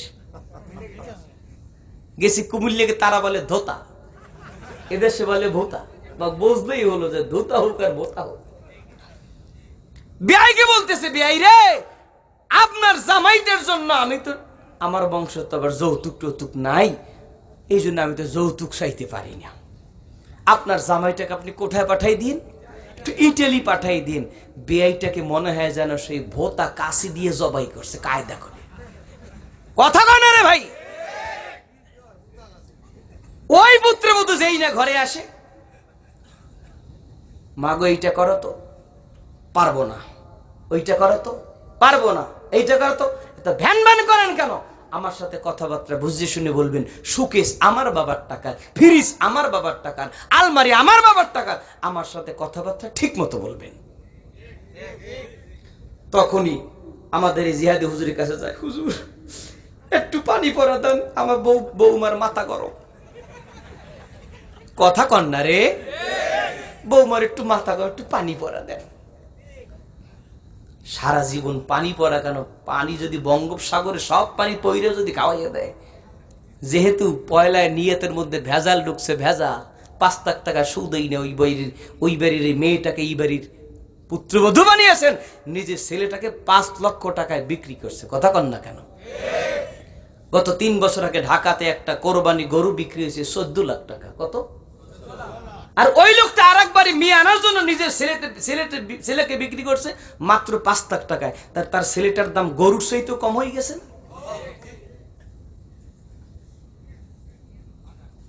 কপাল কত খারাপ। আল্লাহ পাক সঠিক বুঝ দান করেন। জোরে কান আমিন। আরো জোরে বলেন আমিন। কি নিয়তটা বুঝতে পারছেন তো? নিয়ত কি সঠিক লাগবে না ব্যাঠিক লাগবে? নিয়ত কি ভালো লাগবে না ভেজাল হবে? ছেলেকে বলতেছে, বল্টু তোমার তালুই জান আসছে, আমার 8ম হজের জায়নামাজটা নিয়ে তোমার তালুইকে দাও। কততম হজ? 8ম হজ। তার মানে বিয়ে কি বুঝেই দিল আমি ইনশাল্লাহ 8 বার মক্কা শরীফ গেছি। এটা তো ডাইরেক্ট বলা যায় না, এই জন্য বলতে 8ম হজের জায়নামাজটা দে। কপাল পুরা শয়তান কারে কয়। নিয়তটার মধ্যে কত চমৎকার কায়দায় শয়তানে প্রস্তাব করছে দেখেন। এটা বিআইকে বুঝাইতে হবে, কারণ আমি 8 বার গেছি বিআই, কেন মনে করে যে বিআইর অহংকার। এই জন্য বলতে 8ম হজের জায়নামাজটা তোর তালুইরে দে। হে বন্ধু, ইবাদত যদি কবুল হতে হয় তবে নিয়তটা থাকতে হবে কি? সহি নিয়ত থাকতে হবে, ভালো নিয়ত থাকতে হবে। বিআই বাড়ির নামাজ, তালুই বাড়ির নামাজ, জামাই বাড়ির নামাজ, শ্বশুর বাড়ির নামাজ, জনসভার নামাজ, নির্বাচনের নামাজে কলব ঠিক হয় না। ওটা নির্বাচনের টুপি, এরকম টুপি আছে না নাই? নির্বাচন বিশাল টুপি গাদাইছে, 5 টাকা দিয়ে বিশাল টুপি কিনছে। এটা নির্বাচনের টুপি, নির্বাচনের শেষ টুপিও নাই, নির্বাচনের শেষ নামাজও নাই। এটা নির্বাচনের টুপি আর নির্বাচনের নামাজ, এটা মালিককে খুশি করার নামাজ হয় না। এই জন্য আলোচনা বেশি ভাঙতে গেলে দীর্ঘ সময় যাবে। শরীরটা এখন যেভাবে সুস্থ ঠেকতেছি 3টা পর্যন্ত চলবে, কিন্তু চালাবো না। প্রিয় হাজির ভাইয়েরা আমার, 1 নম্বর শর্ত হলো ইবাদত যদি কবুল করাতে হয় তবে ইবাদতের ক্ষেত্রে বান্দার নিয়ত হতে হবে ভালো। নিয়ত যদি হয় ভালো, বান্দার ইবাদত হবে ভালো। ওই ইবাদতই বান্দার কলবের পরিবর্তন আসবে, বান্দার আমলে পরিবর্তন আসবে, বান্দা গুনাহ মুক্ত জীবন গঠন করা সহজ হয়ে যাবে। জোরে জোরে কোন ঠিক না বেঠিক? দ্বিতীয় আরেকটা কথা, 2 নম্বর শর্ত, মোট 3টা কথা বলবো। 2 নম্বর শর্ত হলো রিজিকটা থাকতে হবে হালাল। জোরে বলেন, রিজিকটা থাকতে হবে কি? আওয়াজ করে বলেন, রিজিক থাকতে হবে কি? মাত্র 3টা সাজেশন দিব। 1 নম্বর সাজেশন হলো নিয়তটা হতে হবে ভালো যদি আমল ভালো করতে হয়। 2 নম্বর শর্ত হলো রিজিকটা থাকতে হবে হালাল। জোরে কোন রিজিক থাকতে হবে কি? রিজিকটা হালাল হয় সুদে টাকা লাগাইলে। হুজুর এইটা খালি বলবেন না, এতক্ষণ আপনার আওয়াজ খুব পছন্দ হয়েছে, এইটা খালি বললেন না। বিড়ি খাই না, গাঁজা খাই না, মদ খাই না, সিগারেট খাই না, খাওয়ার মধ্যে খালি একটু সুদ খাই। অবশ্য বাগের টিল্লার লোকেরা সুদ টুদ খায় না। হুজুর বিশ্বাস করেন, ঘরের মধ্যে এখনো 3টা কিস্তির বই।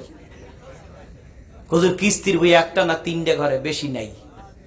আপনার স্ত্রী বারবার কয়, বুঝি না কিছু, 2 দিন পর পর খালি সোমবার হয় কেমনে? কারণ কিস্তি দেখতে দেখতে মাথা ঠিক নেই। এখন মনে করে 2 দিন পর পর সোমবার। মহিলারা মনে করতেছে ব্যাপারকে হুজুরের কেউ কইলো কেটে এইটা। এইরকম যে প্রত্যেক সপ্তাহ সপ্তাহ কিস্তি দিয়ে 3 হুজুরে কেই যেন কইছে, ভাই কেউ কয় না। আমার যত আমল করি না কেন, একটা সিজদা, একটা আমল আল্লাহর কাছে যাবে না যতক্ষণ এই রুজিটা হালাল না হবে। এই ওয়াজ সমাজ থেকে উঠে গেছে। পর্দার ওয়াজ সমাজে নাই, সুদের ওয়াজ সমাজে নাই। কারণ বক্তাও চিনতে পারে এগুলো ফাও বইলে লাভ নাই। কমিটির মধ্যে কেউ থাকতে পারে, দায়িত্বশীল কেউ থাকতে পারে। ফাও এই প্যাসে বাজানোর দরকার নাই, কেয়ার সাথে হাদিয়ে কমায়। কথা কর না কেন? আগামী বছর মাহফিলে আবার আসার আদৌ নিয়ত করে, আল্লাহর কসম আদৌ নিয়ত করে আমি স্টেজে কখনো যাই না যে আগামী বছর আবার যেন আমাকে এখানে আনে। এই চিন্তাই মাথায় নাই আমার। কথা বলতে থাকবো, যে যার ভালো লাগুক, যার মন্দ লাগুক, এটা আমার বোঝার বিষয় নেই। আল্লাহ পাকের কোরআন নবীর সুন্নাত দিয়ে ইনজেকশন দিতে থাকবো। এখন যার মধ্যে রোগ আছে, যে বেনামাজি, যদি নামাজের কথা বলি দেখবেন মোরাই ওঠে। কথা কন না কেন? ডাক্তার যদি দেখে যে আমার রোগীর আঙ্গুলটা পচে যাচ্ছে, ডাক্তার বলতেছে, বল্টু জি স্যার, তোমাকে এই দুই কবজার মাঝখান দিয়া 3 ইঞ্চি একটা সুই ঢুকাই দেব, কবজা পর্যন্ত আসবে, একটা সুই দিলে তোমার হাত সুস্থ হবে। তখন বল্টু বলবে, স্যার এই ইনজেকশনটা না দিয়ে তার সাথে একটু আজরাইলের খবর দেন, কারণ 3 ইঞ্চি সুই দুই হাতের 2 আঙ্গুলের মাঝখান দিয়ে কবজা পর্যন্ত আসলে এ তো দেখলেই তো কলিজায় পানি নাই, কথা কন না কেন?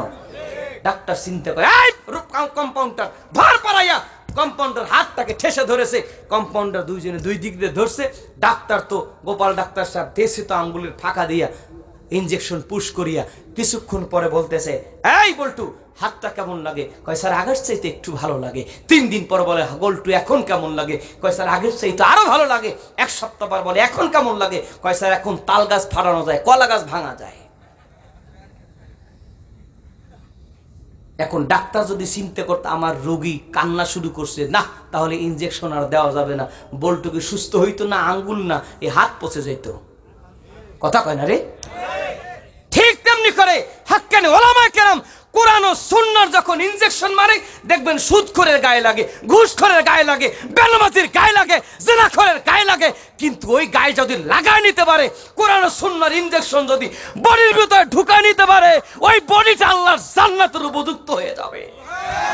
আরো জোরে কান ঠিক না বেঠি? এই বডি আল্লাহর জান্নাতে যাক, চাই কি চাই না? এই বডির মধ্যে যোগ্যতা ঢুকাতে হবে কয়টা? 2টা। জোরে বলেন না কয়টা? ইন্নাল্লাযীনা আমানু ওয়া আমিলুস সালিহাতি কানাত লাহুম জান্নাতুল ফিরদাউসি নুজুলা। বান্দারে, 1 নম্বর যোগ্যতা তোমার থাকতে হবে ঈমান, 2 নম্বর যোগ্যতা বান্দা তোমার থাকতে হবে ভালো আমল। ভালো আমল এই 2টা সমন্বয় যদি তোমার বডির ভিতরে ঢুকায় দিতে পারো, সেট করে ফেলতে পারো, তোমার ওই বডিটা সাধারণ জান্নাতে যাবে না, আমি মালিকের সবচাইতে ভিআইপি জান্নাতের মেহমান হয়ে যাবে। অতএব নেক আমল যদি কবুলযোগ্য ইবাদত বানাতে হয়, 2 নাম্বার শর্ত বান্দার রিজিক থাকতে হবে কি? হালাল। জোরে আওয়াজ করে বলুন, রিজিক থাকতে হবে কি? একটা আওয়াজ করে বলেন, রিজিক থাকতে হবে কি? সকলে নিজের বডিটাতে হাত দেন, যার যার গায়ে নিজে হাত দেন, 2 হাত দেন। এবার একসাথে আমার কথার জবাব দিবেন, এই বডিটা আল্লাহর জান্নাতে যাক, চাই কি চাই না? জোরে আওয়াজ করে বলেন, চাই কি চাই না? কারা কারা চাই 2 হাত তুলে দেখাই না, নারে তাকবীর। আল্লাহ কবুল করুন, জোরে বলেন আমিন। কিন্তু নবী আমার বড় চমৎকার ভয় দিয়ে দিয়েছেন। মদিনার টাওয়ার থেকে উম্মতকে জানাই দিয়েছেন, উম্মতকে লা তাদখুলুল জান্নাতা লাহমুন গুদিয়া বিল হারাম। যেই গোশতটা, যেই বড়িটা হারাম খায়া খায়া বান্দা তৈরি করেছো, রাসূল বলেন হারাম খাওয়া শরীর মালিকের জান্নাতে যাবে না, যাবে না, যাবে না। এবার বলুন তো, সুদ খাওয়া হালাল না হারাম? আসতে বলবেন না, চিৎকার মেরে বলবেন, হালাল না হারাম? চুরি করা হালাল না হারাম? ঘুষ খাওয়া হালাল না হারাম? ডাকাতি করা হালাল না হারাম? অন্যের সম্পদ হরণ করা হালাল না হারাম? আরেক ভাইয়ের ক্ষেতের ধান কাইটা নিজের ঘরে নিয়ে জমা করা হালাল না হারাম? বন্ধুরে, ইবাদতের কোনো অভাব নাই, কিন্তু হালাল রুজির অভাব। নামাজের ভিতরে বাহিরে যে 13টা ফরজ আছে, তার ভিতরে ফরজ কি বলি আমরা? শরীর পাক, কাপড় পাক, নামাজের জায়গা পাক, আছে না নাই? কথা বলেন, আছে না নাই? ও বন্ধু, শরীর পাক হয় কি খালি সাবান দিয়ে ঘষলে? জামা শুধু সাবান দিলে জামা পাক হয় না। জায়নামাজটা যদি সাবান দিয়ে ধুয়ে ফেলে, জায়নামাজটা পাক হবে না, হবে না, হবে না। জামাটা পাক হবে তখন, এই জামাটা হালাল সম্পদ দিয়া কেনা হবে যখন। আমার বডিটা হালাল হবে তখন, বডিটা পবিত্র হবে তখন, বডির ভিতরে হালাল খাবার ঢুকবে যখন। আমার জায়নামাজ পবিত্র হবে তখন, আমার জায়নামাজটা হালাল টাকা দিয়া কেনা হবে যখন। এই জন্য আমি হাতে পায়ে ধরে বলি, রে বন্ধু, আজকের এই বরকতময় মিলাদুন নবীর বরকতময় প্রোগ্রামে নবীর সুন্নাত নবীর তরিকায় যদি জীবন করতে হয়, তবে নবীর কথা হালাল খাও, হালাল খাও, হালাল অর্জন, হারামকে বর্জন করো, হারামকে বর্জন করো, হালালকে অর্জন করো। প্রিয় সুধী ভাইরা আমার, রব্বে কারীম পবিত্র কোরআনুল কারীমের মধ্যে বলে দিলেন, আহাল্লাল্লাহুল বাইআ ওয়া হাররামার রিবা। রে বান্দা, আমি ব্যবসা বাণিজ্যকে তোমার জন্য হালাল বানিয়েছি, হালাল, আর সুদকে করে দিয়েছি কি? জোরে বলেন, সুদকে করে দিয়েছি কি? যতদিন বেঁচে থাকবো সুদের সাথে যুক্ত হব না। যারা যুক্ত হয়ে গেছেন, যত দ্রুত সম্ভব সুদের গজব থেকে বাঁচার জন্য তাড়াতাড়ি কিস্তি কয়টা দিয়া সুদের গজব থেকে বেঁচে যান। আজকে থেকে ওয়াদা করব, যতদিন বেঁচে থাকবো হালালকে মালিকের গোলামি করব। কারা কারা তৈয়ার? দুটো হাত তুলে দেখান। নারায়ে তাকবীর, নারায়ে তাকবীর। আল্লাহ পাক আমাদের সকলকে হালাল রুজি উপার্জনের তৌফিক দান করেন, বলুন আমিন। আর জোরে বলুন আমিন। ইবাদত কবুল হওয়ার 3 নাম্বার শর্ত বলে আলোচনা শেষ। ইবাদত হবে তখন, ইবাদতটা আমার নবীর সুন্নাত তরিকায় হবে যখন। কথা কয় না রে, কথা কয় না রে। আজকে মিলাদুন নবীর প্রোগ্রাম, আজকে মিলাদুন নবীর এই বরকতময় প্রোগ্রাম থেকে আমাদের শিক্ষা নিতে হবে, নবীর সুন্নাত তরিকা আমার দুনিয়াবি আমল জিন্দেগি চলবে। কথা কন ঠিক না বে ঠিক? আমি নামাজ পড়ব নবীর তরিকায়, রোজা রাখবো নবীর তরিকায়, মসজিদে ঢুকবো নবীর তরিকায়, বাইর হব নবীর তরিকায়, সন্তান চালাবো নবীর তরিকায়, সংসার চালাবো নবীর তরিকায়, সন্তান চালাবো নবীর তরিকায়, স্ত্রীকে চালাবো নবীর তরিকায়। কথা কন ঠিক না বে ঠিক? নবী বলেছেন, যদি স্ত্রীকে পিটানো লাগে তাও পিটাবা সুন্নাত তরিকায়। এখন মহিলারা মনে মনে ভাবতেছে, হুজুরের পাইছে কথা, এবার আনতে গেছে কেডা? সুন্নাত তরিকায় পিটানো তো উম্মতকে শিখিয়ে যাইতেছে। হ্যাঁ, আমার নবী যে বলে দিয়েছেন, এই দুনিয়ার যুবকেরা, দুনিয়ার আমার উম্মতেরা, যদি স্ত্রীর প্রতি মেজাজটা দেখো বেশি গরম হয়ে গেছে, মেজাজ শরীর বেশি গরম, তাহলে তখন তুমি পিটাইতে পারো। পিটাইতে পারো কিরকম? তোমার হাতের সেই লাঠিটা হতে হবে 1 বিঘা লম্বা, আর তোমার সেই লাঠিটা হবে একটা আঙ্গুলের মতো মোটা। সুবহানাল্লাহ। কালকে মহিলারা মনে মনে বলতেছে, না এইবার একটা কায়দা হয়েছে, মোটে ঘুমাই না। এ হুজুর এত নরমাল হুজুর না যে ঘুমাই যাবে। যাতে ভাইরা আমার, গভীর মনোযোগ, গভীর মনোযোগ। আমার অনেক যুবক ভাইরা বউ পিটানোর জন্য গরু পিটানোর লাঠি, মহিষ পিটানোর লাঠি ঘরের বেড়ায় খুঁজে রাখছে। এরকম অনেক যুবক আছে, ডেইলি বউরে ভাত খায়, 3 ওয়াক্ত কিল দেয় 6 ওয়াক্ত। এরকম আল্লাহ আল্লাহ যুবক আছে না? এগুলো আল্লাহ আল্লাহ না?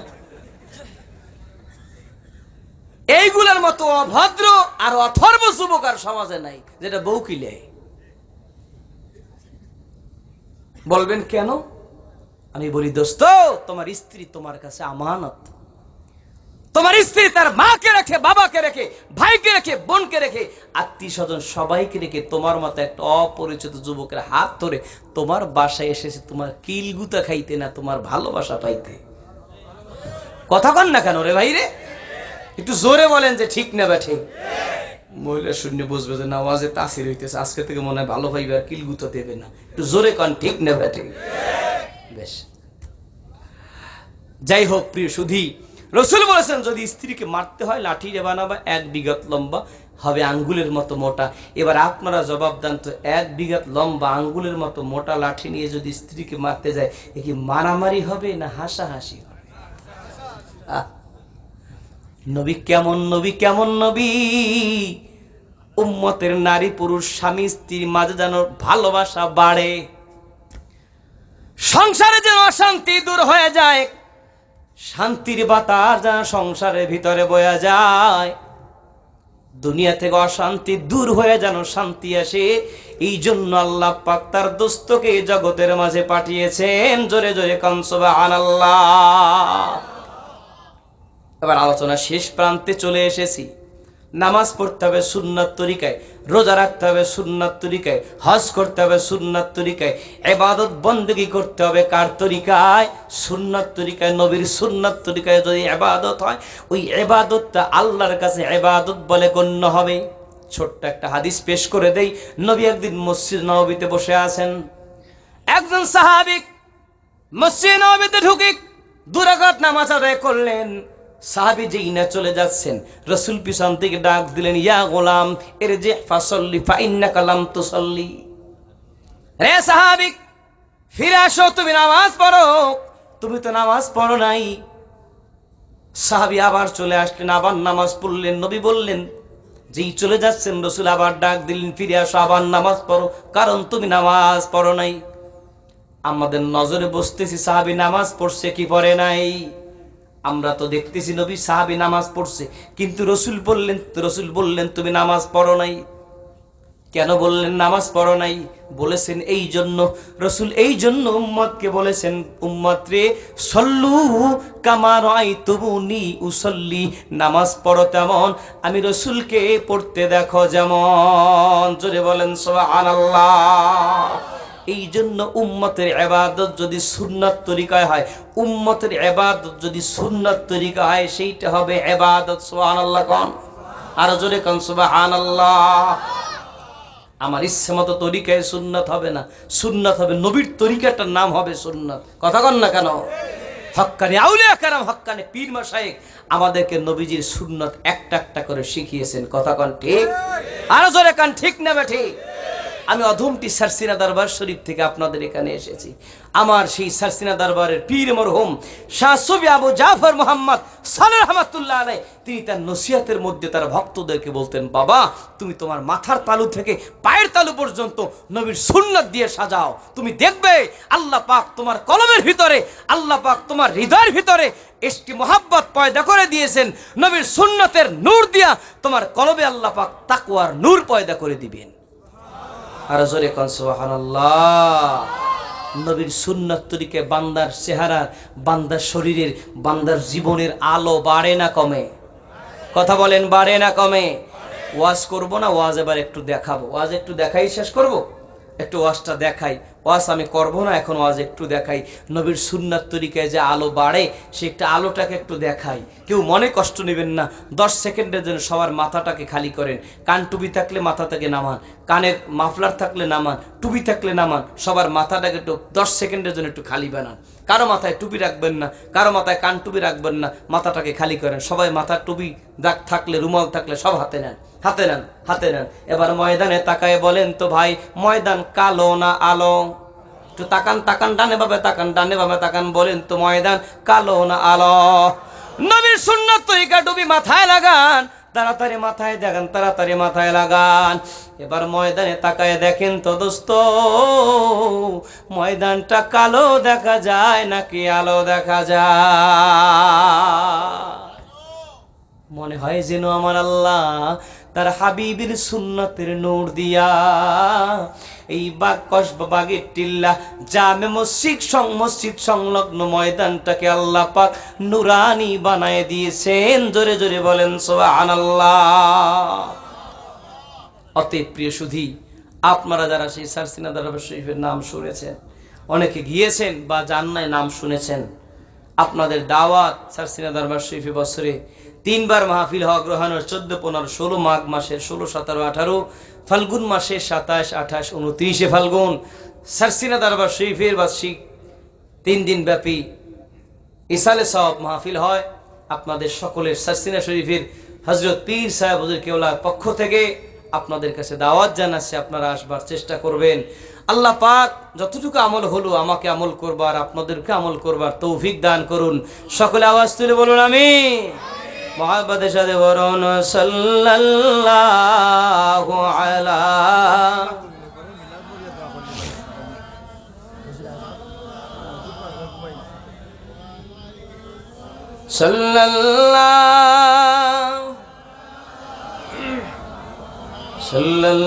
সাল্লাল্লাহু আলাইহি।